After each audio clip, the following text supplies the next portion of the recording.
Okay, very good. So first of all, Chanukah Sameach, Chag Urim Sameach, and I want to actually start with a brief thought on Hanukkah that I have said over the years, and I am honestly, I'm not making this up. I'm shocked that I've not heard this from anybody else over anywhere. Never read it, never seen it. I thought about it years ago. So the Gemara tells us, I put this on a Hebrew video today, but I'll say it here also. The Gemara tells us, Masechet Shabbat, that Chanukah represent Chanu Kafeh, that they rested, the war was over, on the Kafeh, the 25th of Kislev. Very nice, we all know that. I also say you can divide the word up into Chinuch Hashem. Chinuch, the education for Hashem. What is it and how do we get an idea of Chinuch, or education, out of Hanukkah? So the truth is I attach it to multiple halachot. I'm just going to use one example. Gemara has a discussion of what's called Hadlaka Osa Mitzvah or Hanacha Osa Mitzvah, meaning if I light the Chanukiah, let's say I take it, I light it on my table, then I put it by the door, or I light it on the table and I put it in the window. But when I lit it, it was not in the proper place. Then if you say Hanacha Osa Mitzvah, it means that wherever you light it is fine, just as long as you put it in the right place. Hadlaka Osa Mitzvah means that the Chanukiah must be in the proper place at the moment you light it.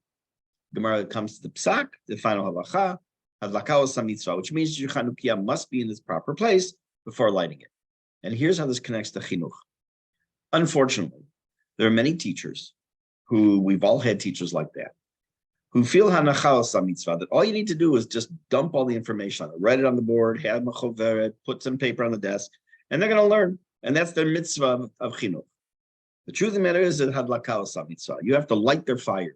You have to make it to such an extent that the students want to learn even more. And the first Rashi or second Rashi in Ba'alotecha says, that the flame that you light goes up by itself. It doesn't need you anymore. And that's how you've done your job. So I think that there's actually many other hidden messages in halachot of Chanukah that helps with chinuch, but this isn't the class on Chanukah, but I just wanted to share that one thought. Okay, where are we holding? We're late in chapter 12, Parak Yud Bet, and it's a parak I do hope we will finish tonight. But before we do, we have to look at some kind of a little bit of review to get us into where we are. A little bit, some of this we did review last week, but I need to have more than we did last week as far as review. And then we also have to learn a little bit of an expression that we're going to come across in the first two lines when we do them tonight. So first, again, this slide and part of the next slide are a summary of what we've been doing in chapter 12. And the reason I don't usually do summaries when we've been doing Tanya, other than just maybe a little comment here or there, is because this is the basis in the first chapter, talking really in depth about the Benoni. And remember that this whole book, it took us 12 chapters to get to, but this whole book is geared towards the Benoni. So first of all, he talked about what the Benoni was not the tzaddik, it wasn't the Rasha. It's a Benoni that person who didn't do any averot, nor will he ever do averot. But again, we described and explained already what that meant. I'm not going to go to it again. He doesn't have complete control of his machashava, dibur, and baseh. He doesn't have complete control of his thought, speech, and action. Things creep in. But what he does have is the ability to shut them down, which is the critical difference between the tzaddik, between the Rasha and the Benoni. The Rasha, as we say here, the bad thoughts and the action speech wander freely. They have open access to this guy. The Benoni, they're there, but they remain on the outside. He prevents them from entering. They come into his head, but he stops them. Where do we have complete control? And we discussed this idea that the Admor Zaken gave us, which is by the Shema and the brachot before Shema. In that moment, because of the Gilui Shechina said, he uses a different word, a different expression, that through that moment, at that point, it was called the Mochin de Gadlut, that we have this connection that's even stronger, that we're like the tzaddik at that moment. It's not that we have the thoughts and we're pushing away, that there are no thoughts. It's just that we're able to focus and do our job properly, and explain why back then. The problem, of course, is that after davening, things revert back to how they were. But there's still some level of shlita. There's still some level of control that this Benoni has. He's still not a tzaddik, and this is where we left off last week. He's still not a tzaddik because his essence hasn't changed. Things that he's doing, his thought, speech, and action, by pushing away these ideas that come into his head, or the action that he's thinking of doing, these things are still there. So it hasn't changed the essence of who he is. Now, with that in mind, let's take a look at one more idea that we talked about last week, and that is the brain versus the heart. And this is the actual point we actually left off with. We said this is a common philosophical discussion that's held over centuries. Which is it? Is it mind? Is it the brain over the heart, or the heart over the brain? First, we have to remind ourselves that the heart is the seat of the nefesh habahamit, and the brain is the nefesh ha'eloki. And what the Admor Zaken gave us is an amazing, amazing insight, which is that when I'm in a battle with myself, for example, the example I gave is, do I eat that piece of cake or not? Do I eat that sphinge or the sufganiya or not? Sometimes my brain wins because it says it's not good for you. Sometimes my heart wins because I want it. But when we're striving for kedusha, when I say, oh, maybe I'm going to speak lashon hara. No. I want to be a good person. I want to do the mitzvah. I want to avoid that. Then my brain wins. That's the idea that the moach shalit al halev, the moach, the brain, the seat of the nefesh eloki, shalit al halev, rules over the heart. Now, where I left off last week is explaining just a very one sentence, but we need to understand this before we can continue. We talked weeks and weeks ago about ahava kerishpe esh, which he's mentioned recently. The like almost a burning love for God. We talked about ahava b'ta'anugim, which is this idea of this calm, sustainable, peaceful love for God, which we'll see later in the book how that's much better than the ahava kerishpe esh.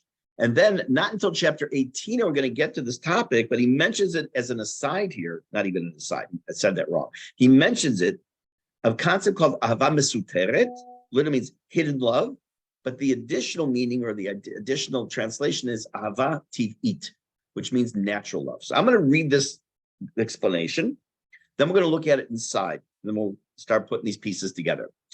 We said that after tefillah, the love, this is actually taking the words of Tanya we're about to read, but just in English with additional comment. After tefillah, the love is only on the inside. His heart is inlaid with hidden love, meaning that love which is natural to the divine soul. And I will explain this in a minute. Not the revealed love born of meditation that the Benoni experiences during prayer, but a natural hidden love of God, as we'll see in chapter 18, that in the heart of every Jew lies the hidden a natural love of God. Okay, what is this ahava mesuteret? First of all, it tells us that the Benoni, during the time of Kriyat Shema, has a love inside for Hashem and this external. His entire love is consumed, in theory, with this love of God. And he's accepting the Ol Malchut Shamayim, the yoke of heaven. And when that leaves, there's still the natural ahava mesuteret, ahava tivit that's in this person. What is this ahava mesuteret? So just to give you a little brief intro, we're going to get to it quite a while down the road, not until chapter 18, where he's going to spend a lot of time on it. We did talk about it a little bit earlier in the book. It's the following. When a person has a child, and the child starts to grow up, the parent, unless again, we're talking about someone who has a problem, generally speaking, the love that one has for their child is natural. It is not something that has to be taught. You don't always say that, okay, my kid's about 16 years old now, maybe I should learn how to love this child. Again, putting aside any potential issues that could get in the way of that, you have a natural, as soon as, all these people have their babies, and it's always the most beautiful baby I ever saw. There's this instinct, this natural parental instinct that kicks in, that you want to do, you'll do anything. You'll take a bullet for your child. You'll do anything to protect your child, no matter what. And if God forbid that, someone's an intruder in your house and you have children in the house and you're woken up in the middle of the night, your first instinct is not to protect yourself, but to protect your child. That's this ahava mesuteret, this hidden love. It's natural. What does it mean? Why is it hidden? Because you don't always see it externally. There's not necessarily always an external expression of this love. And how does that apply here? So I used the example, and I think I got this because of the teacher I listened to when I was learning Tanya quite a while ago, of Daniel Pearl, Hashem Yikom Damo, when he was captured and he was executed. He was he wrote for I think it was the Wall Street Journal, and the Muslim terrorist killed him. And he was not religious, nothing really to do with religion whatsoever. But just before he was executed, he said, "I am Jewish, and my mother was Jewish," and then he was executed. Why is it that people have no connection to religion, that somehow, one way or another, they cry out Shema Yisrael when right before they might be dying? All these things where the person, I gave you the example, a story I told you, I'm not going to tell it again. It took place actually in Russia. I'll come to it in chapter 18 again, about the women who protected, women who had no connection to Judaism, who was like basically a house of ill repute, that they protected their fellow Jews, and even though they knew that they're putting their lives on the line. This is the hidden love, or the love that is inlaid into the heart in a natural way between us and Hashem. That remains after he finishes Shema. So let's take a look at the text where we left off. Okay. Now you'll see here a series of dots, because I'm going back part of a sentence, and this is really where we left off. The word ki mahuta. Now we were saying that by the Benoni has this ability that he doesn't let the thought, speech, and action come to fruition. He pushes them aside. Let me make this bigger here, just a second. He's still not considered at all tzaddik. Why? Ki mahuta ve'atzmuta shel nefesh habahamit shemeklipa shebechalal hasmali lo nidche klal mimekomo bebenoni achar tfilat. Because what happens? Remember that we said that the left side of the heart, again, speaking in a ruchani way, in a spiritual way, is the seat of the klipa, is the seat of the sitra achra, the seat of the behema, the nefesh habahamit. That in spite of the fact that tefillah affected him for a brief time, but after that tefillah is over, his essence does not do anything to remove that nefesh habahamit from the left side of his heart. What is he left with? He still has this ahava mesuteret, this idea of this innate love, this tif'i love, this hidden love, or maybe I had there inlaid love for Hashem.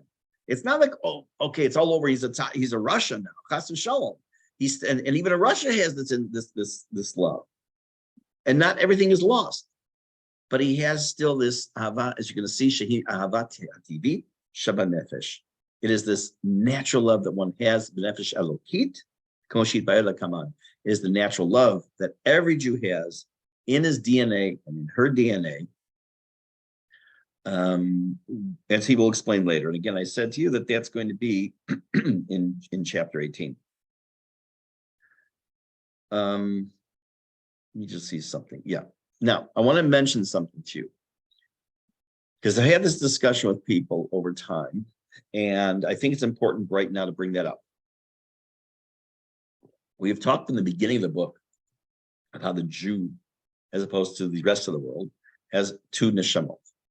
Okay, we talked about the nefesh habahamit and nefesh elokit.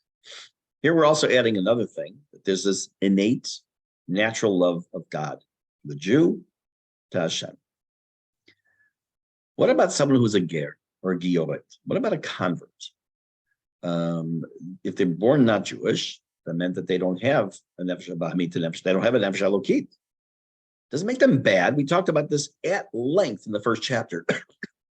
And a little in the second chapter. We talked about this at length. I'm not going to rehash that. But what about this connection between the nefesh elokit, nefesh habahamit, and the ahava mesuteret? So I heard a wonderful idea a long time ago. I don't know the source for it. One day I'll try and find it again. We all know the famous story of when Hashem wanted to present the Torah to Am Yisrael. And he says that he first brought it to all the nations of the world. And with every nation he asked, would you accept my Torah? And they asked, what's in your Torah? He said, well, thou shalt not kill. Well, we don't want that. Oh, you can't commit adultery? We don't want that. However, even though as a nation, there are people, as a nation, they rejected the Torah. However, within every nation, there were people, a subcategory, who did want it. They did want God's Torah. And it is those neshamot that were passed down from generation to generation that expressed their desire to connect to Hashem in a different way and through his Torah, that end up going to a ger and a gioret. And by doing that, they bring along with it the eventual nefesh alokit and this ahava mesuteret. It's also possible the ahava mesuteret was there. I can't comment on that. I will tell you just a couple of something anecdotal that I've heard many times, and I can understand it, and I'll explain why in a minute. Many times. I've had a lot to do with gerim over the years.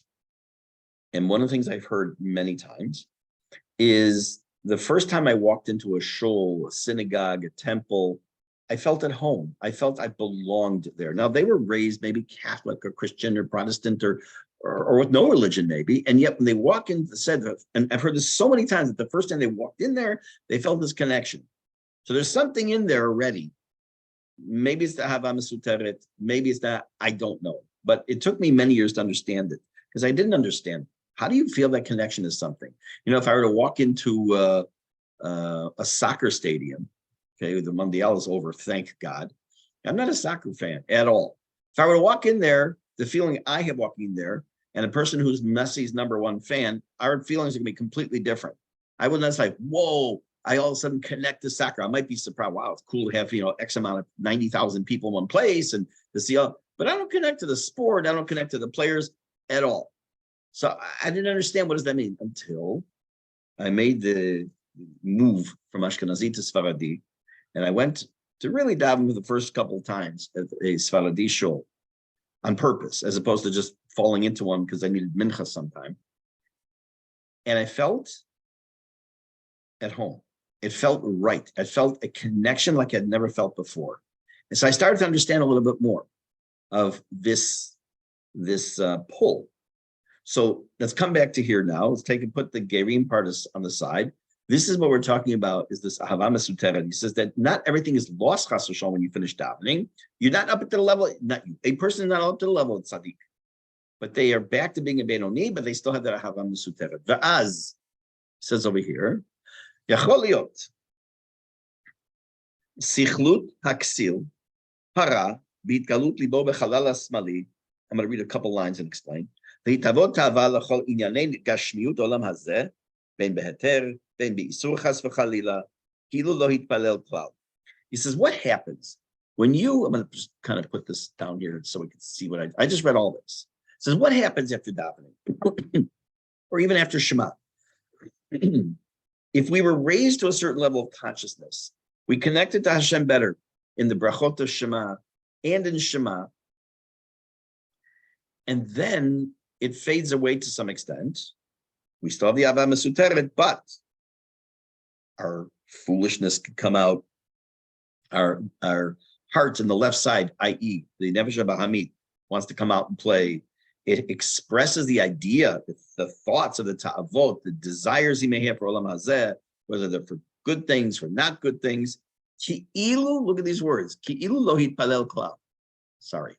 As if he hadn't even davened at all. See these words right here. What's he mean by that?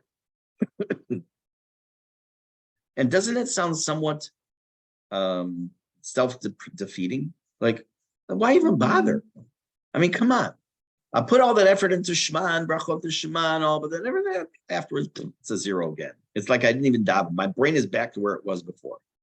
Now, a little spoiler alert, well, this is going to be a topic he's going to talk about a lot later, which is going to be the idea of feeling like a hypocrite. And there's no place in Tanya's world, in the world of Tanya, to have that feeling in life. There should be nothing that should set you back. Even this, which sounds somewhat of a downer, should never set you back. And we're going to see why later. Now, what is the positive or the upside of all this? That's ki'ilu lo hitpalel klal. Let's look at the next line. Ela shebidvar isur eino ole bedato la'asot ha'isur before mamash chas v'shalom. It doesn't occur to him to actually take action and do the thing he's thinking about. Ela, let me move this up. Ela, I'm right here. Hirurei avera kashim me'avera yecholim lif'ol La'alot l'mocho ulvalbelo miTorah va'avodah. It is possible that while as the Benoni has the ta'ava, has the desire, he wouldn't act on it. The tzaddik, no, if he's not going to act on it, why isn't it tzaddik? He's repeating. He's telling us again. The tzaddik, I am at least, wouldn't even have the ta'ava, wouldn't have the desire. The desire Benoni is always there. It remains theoretical, though, because as far as we can see at the moment, Ba'asher Husham, as he sits now, he's not going to act on it. But what does that or those thoughts have the ability to do? This. La'alot l'mocho, to come up in his mind, ulevalbelo, and to mix him up, miTorah v'avodah, from his learning Torah and his service of Hashem. What does that mean? He gives us 3 examples, even though he quotes 2. I'll tell you what the third one is. Let me again open this up here so I can see what we're talking about. He says, for example, he tells, like the Chazal tell us, there are 3 things that a person is not saved from every day, meaning he has to struggle with and deal with every single day. And they are, and look at my book here, Hiru Avera, thoughts of doing an Avera, doing something wrong, Iyun Tfilah, which in this case does not mean what it means in the Mishnah of like learning and understanding what you're saying. It's the exact opposite. It means the ability to focus on davening. And he says, V'chulei, what's the third one? Lashon hara. That somehow we're always tempted to speak Lashon hara. By the way, it doesn't even mean to speak Lashon hara. For those of you who learn any halachot Lashon hara, it can be just a look. It's all you need. Someone does something and you and somebody else look at each other and go, that's already Lashon hara. So no one is saved from those 3 things. So what does it mean that these, after he finishes the davening and he goes back to where he was, on the one hand, it's okay, it's good that he may have these thoughts, but he doesn't act on them, but they still have an effect on him. How do they have an effect on him? To distract him from his job, his mission, Torah, mitzvot. And by the way, it doesn't mean the average person is not sitting and learning all day. The average person is not sitting and doing mitzvot 24 hours a day. First, obviously, they're sleeping and sometimes they're eating it sometimes. But we talked about this. It's how you act and live a Torah life. And thoughts keep coming into your head about wanting to do something or about to do something, but you stop yourself. That's great, but you still haven't won the battle because it's always the struggle. So what happens? So again, he wants us to not think that all is lost. Let's take a look what he says here, starting with the word rak. Rak, however, but yet, there is something that happens. There is an impression made in the brain, in our DNA, in our nefesh habahamit, in our nefesh halokit, everywhere in us, from the tefillah we finished. Birat Hashem ve'ahavato hamesuteret bechalal hayemani. It enables us through our yirat Hashem, our fear of God, our awe of Hashem, and our love of Hashem through the ahava mesuteret, which is in the right side of the heart, lehitgaber, to overcome, ulishlot al hara hazeh hamitavet tava, that's there to rule over, dissuade, push off to the side, the ta'avot, the desires we may have. It will not have the negative thought, speech, and action will not have any rule or any shlita, any control over the ir. Again, you're the city, you. To take that which is only right now potential and bring it to fruition. To be engrobed in the parts of your body, meaning you may think to steal that item, you may think to eat that without a bracha, but it doesn't come to fruition. You don't actually use your body to do it because your moach is able to overrule it.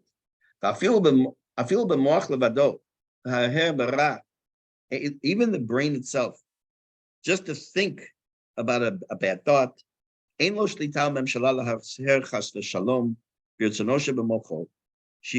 birdsono, birdson chasashom here, who is zehara, canal. Again, general idea that when a thought comes to the Benoni, he's going to be able, with the power he has as a Benoni, the Ava Mesuteret, the push that he got through the davening and through Shema, which still leaves a roshem or some mark on him, push away those thoughts, as he's mentioned earlier. Kanal, kaniskar. This, let's see if it has it here. In my book, it has the Rashi Tevot. It actually says the whole words here. Just show you these words right here. Just if you're not sure, there's in Hebrew, in English, we say ditto, right? Like what he said, ditto, like same thing. But in Hebrew, there's an expression, keniskar la'el, as mentioned above, but you'll usually see it as an abbreviation, kanal. You'll even use it in speech. Let's say they go around the table and they ask someone's opinion, and they say, I think we should do this. And they say, I think we should do that. I just say kanal. It's understood to mean, as already been mentioned. Ella. Okay, so what happens? Let's take a look here. What happens actually? Hold on. Miyad. Kishe, where are we here? Ella miyad. Kishe ole.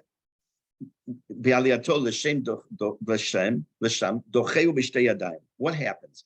When the thought arises, at that moment he pushes it away with both his hands. And he pushed that aside, he changes his mind, he moves it out of his mind, that idea, that thought, immediately. He remembers, he realizes that it is a bad thought. And he doesn't accept it, doesn't think about it willfully. He does that. It's a mindfulness episode, so to speak. If you're familiar with the term, it's a term that's used a lot. And more so, for sure, to even think about it, to maybe put it into action, or to even speak about it. I may say, I'm not going to do it. I'm going to put it out of my head. But I might, okay, maybe I'll talk about it a little bit. No, I'm going to shut that down as well. Why? If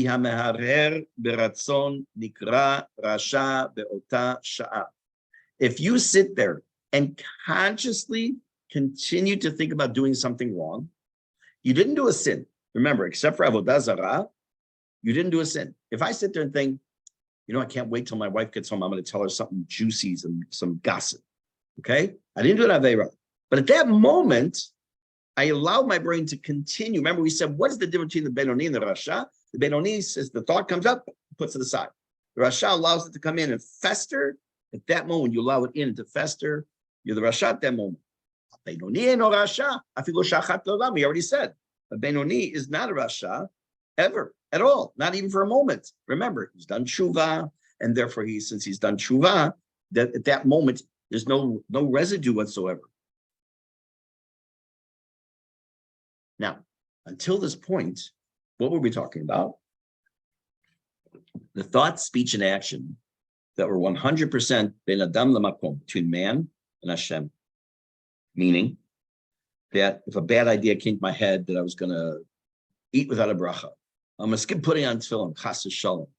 Next month, Bezrat Hashem, chamsa, 51 years straight. B'li Ein Har, haven't missed a day of tefillin. B'li Ein Har. You know, so one day, when God forbid, a thought would come to my head. Look, 51 years is a long time. Okay, so what? Well, I'll miss it one time. God forbid, right? Push that out of your head.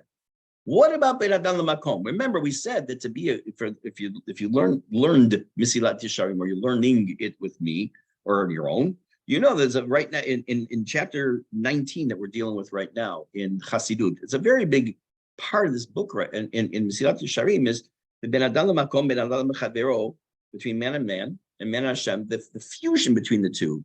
We talk about a little bit so far in Tanya. We will later also, but he's going to talk about it now. That it's not just the machashava dibur ma'aseh that's relating to Hashem, but it's our fellow Jew. Take a look. And similarly, when it comes to man between his fellow man, when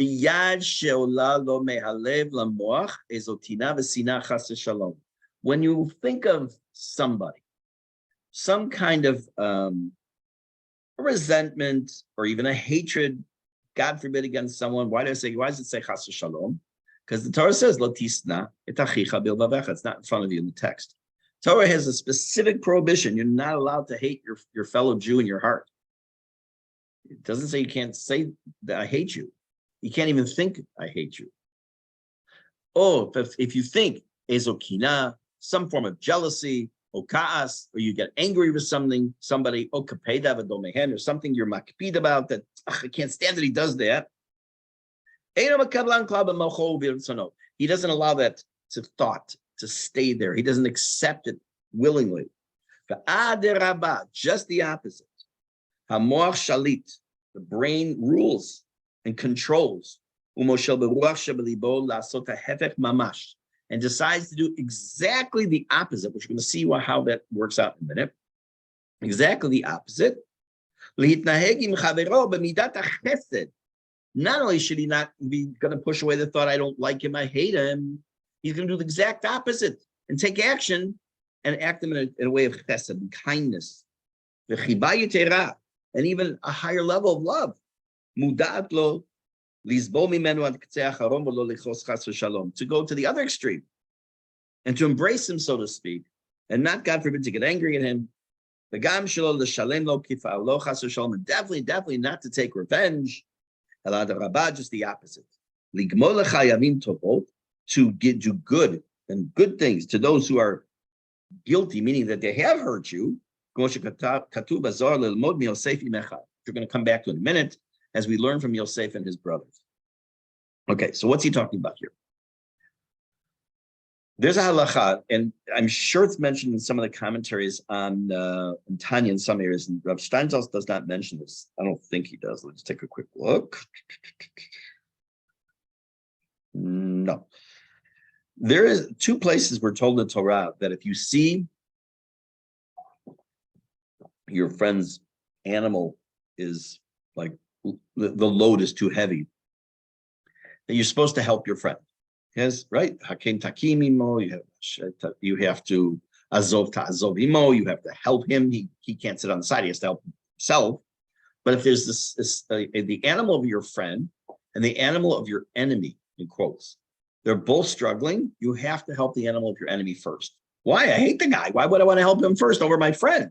Answer, because at that moment, it's to help counteract that whole idea of that sin'ah that's going on inside of you, and you would not want to have that. And the Torah proscribes this countermeasure, show him love. And that's what the Benoni does as well. That's what he's telling us. The Benoni, not only when it comes to Ben Adam Makom, between man and his fellow, between man and Hashem, that the machashava, dibur, and ma'aseh, then may come up for a moment. He pushes them aside. Again, that's the struggle, unlike the tzaddik, unlike the Rasha who's in and out. It's also applicable when it comes to Ben Adam L'Chaveru. You think about the guy, I can't stand him, put it out of your mind. I'm going to do something to this guy, put it out of your mind. By doing that, you start to train yourself, not just in Ben Adam L'Makom, in how you treat Hashem and how you relate to Hashem, but also how you treat your fellow man. And he gives us as an example, Yosef and his brothers. Now, I've mentioned in here before that literally every single day, when my learning, the stuff that I learn, whether I'm teaching something, I'm learning for myself, something comes up in the learning that has a connection to something else I've just mentioned to somebody or someone asked me about. It happens constantly. And you can't be too far off, except this is next week's Parshat Shavua. Next week, in this week's Miketz, next week is Vayigash. And we know that in Parshat Vayigash, that Yosef HaTzadik reveals himself to his brothers. And what happens? You would think he wants to take revenge, but no. Okay, so he doesn't take revenge. But he's also nice to them. He gives them stuff. He sends them back to his father, tell him I'm still here. I'm second in command in Egypt. He's nice to them. Why? So what happens? We know that Yosef tells them the following. Atem chashavtem, I'm doing this from memory, so it may not be perfect. Atem chashavtem l'ra'a, Hashem chashava l'tova. You had evil intentions. We all have to agree around this table, you guys, you did something wrong. That was your intention. But Hashem used you as a vehicle for something good. What was the good? that it put me in a position to rise to power, be second in command to Paro, to be able to do everything, just fill in all the blanks about the 7 years of good, the 7 years of bad, and everything else. So he understood that the brothers were shlichim, were merely messengers of God's needs and desires, so to speak, needs and desires in this world, what had to happen. Not unlike a waiter at a restaurant. When a waiter brings you your food, you say, thank you. How was your meal? It was great. Thank you so much. And you give him a tip. But the waiter didn't prepare the food. The waiter wasn't in the kitchen, generally speaking. He's not the one who made the food, didn't buy the food. All he did is he took the plate. I shouldn't say all. I'm not minimizing waiters. I have waiters in my family, so I'm not minimizing their actions. Just saying, relatively speaking, and unfortunately, I have to deal with sometimes the customers face to face. The people in the kitchen don't have to. That's a harder job. But they did was they took the plate or plates, they brought them to the table. Originally, they wrote the order, but everything else is left to the cook, to the chef, to everyone else. And they are the shaliach of the kitchen. So why do you say thank you? Because again, you want to be minumas, you want to be cordial. It's not the right word. You know what I mean? But you thank them because they're the shaliach. It would be rude when they would bring the plate just to kind of nod at them and then they put the plate down. You want to say thank you. The Havdil, in a sense, this is what happens by Yosef HaTzadik. He had in his heart, and he would have been fully justified. They throw him in a pit that either they did or didn't know there were snakes and scorpions there. Depends on I know what the Gemara says. I know what the commentaries say, about Rashi says. There's interesting things I've read recently. You're not going to get into tonight. They had jealousy for him. Unfortunately, sometimes it was warranted. He was different than the rest of them. And yet, what happens? Instead of not only does he not take revenge, he's nice to them. He's good to them. Again, he saw them as the Shaliach of Hashem. So what does that mean? What is it telling us here? When a guy did something to you, if he physically harmed you, you have every right to take him to court. That's notwithstanding that issue. If they embarrassed you, someone did something, you have the right to feel bad. You have the right to take any legal recourse you have, but you cannot harbor that hatred in your heart. You cannot, because for whatever reason, they were the shaliach of that moment of Hashem. Hashem has many messengers, but that moment, that person was that messenger. And what I want to do is to show you, let me stop share for a second, and show you for like a 4-minute summary of this chapter of this wonderful speaker. We've had him come into our class, so to speak, already a few times. And it's 5 minutes, and then with that we'll close. This is the end of this is a summary of chapter 12. Make sure it's loud enough. Welcome back to Tanya in Lesson 5. The last few days we've been studying chapter 12. Having established in chapter 10 who the tzaddik is, the one who, not only in his thought, speech, and action, is he in perfect alignment with the divine will as expressed in Torah, but even his very instincts, his very attractions, and his very fears are all directed towards attachment to God. Then in chapter 11, we explain the Rasha, the wicked one, the one who is capable in thought, speech, and action, doing something that is not in accord with divine will and is thus sinful. Now in chapter 12 and 13, the Alter Rebbe is going to explain who the Beinani is. The word Beinani, literally translated, means the one in the middle. That is to say, there is some part of him that makes him similar to the tzaddik, and some part of him that makes him similar to the Rasha, to the wicked, and thus he's in the middle. As the Alter Rebbe explains in chapter 12, it goes as follows. As far as the Beinani's thought, speech, and action, he's exactly like the tzaddik. He does not think, he does not speak, he does not act unless that thought, those words, or that action are in perfect alignment with the divine will as expressed in Torah. However, with respect to his feelings, his instinct, his natural desire, he could be exactly like the wicked, exactly like the average human being who's self-centered, self-motivated. And yet, if he desired a sin, he would never act on it, he would never speak about it, he wouldn't even think about it. To be sure, there are times when the Beinoni does feel like a tzaddik.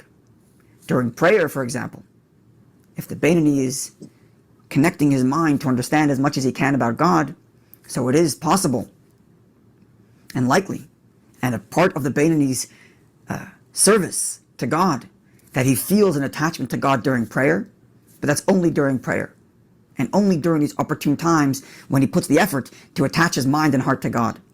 Ordinarily, as he's going about his day, he might feel exactly like every other human being on the planet, which essentially have regular human natural desires, which sometimes include desire for sin. But he would never act upon these feelings. How does the Beinoni do this? How does he manage to contain his natural urges and never act upon them? For this, the Alter Rebbe lays down one of the most fundamental tenets of Tanya. Namely, in the words of the Alter Rebbe, HaMoyach Shalat Alalev. Every human being is capable of using the willpower that's in his mind to decide what he does, what he says, and even what he thinks. No matter how much I really want to do something, I can decide in my mind I am not doing it. No matter how lazy I feel and I don't want to do something, I can decide in my mind I'm going to do it. Same thing true of speech. I can decide what I'm going to say, what I'm not going to say. And even in thought, I may not be able to control the thoughts that pop into my mind. And this Beinoni, who has urges like every other human being in the planet, so it's possible that it will pop into his mind some thought that is contrary to divine will as expressed in Torah. But the moment the Beinoni becomes aware that this thought is sinful, he pushes it out of his mind. Because on his desire level, on his willpower level, he is in full control. And therefore the moment any idea that of something that is sinful comes to his mind, he pushes it out. Because he's in full control. And thus the Beinoni lives between the world of the tzaddik and the rasha. He lives in the world of the tzaddik in terms of his thought, speech, and action, that he never willfully engages in a thought, and he never certainly doesn't speak, and certainly doesn't act in such a way that's contrary to Jewish law. But he also shares commonality with the wicked in that his desires and his instincts and his urges are just like every other person, which sometimes might be actually sinful. The takeaway from all of this is that freedom is the ability to do what I want. This ability to do what I want is not just in contrast to some exterior force compelling me to do something I don't want, but it's even in contrast to an interior force. I have this desire that's pushing me to do something sinful. I can be free of that because in my mind I decide what I want to do. Looking forward to seeing you when we conclude chapter 13. Me too. Okay. Oh, wait. Let me close this. Where'd he go? Hold on. There we go.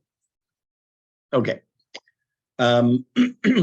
So we have finished chapter 12, Baruch Hashem. For me, that means finishing the first volume of multi-volume of this commentary of Rav Steinsaltz. We'll move it next week to chapter 13. Bezrat Hashem, I just want to double check if I have you here, calendar 27th. No, we should be okay. Okay, Bezrat Hashem next week, Tuesday night. We shall continue chapter 13. Have a wonderful Chanukah, and see you Bezrat Hashem next week. Be well. Thank you, Rabbi. Chag Sameach. Chag Sameach.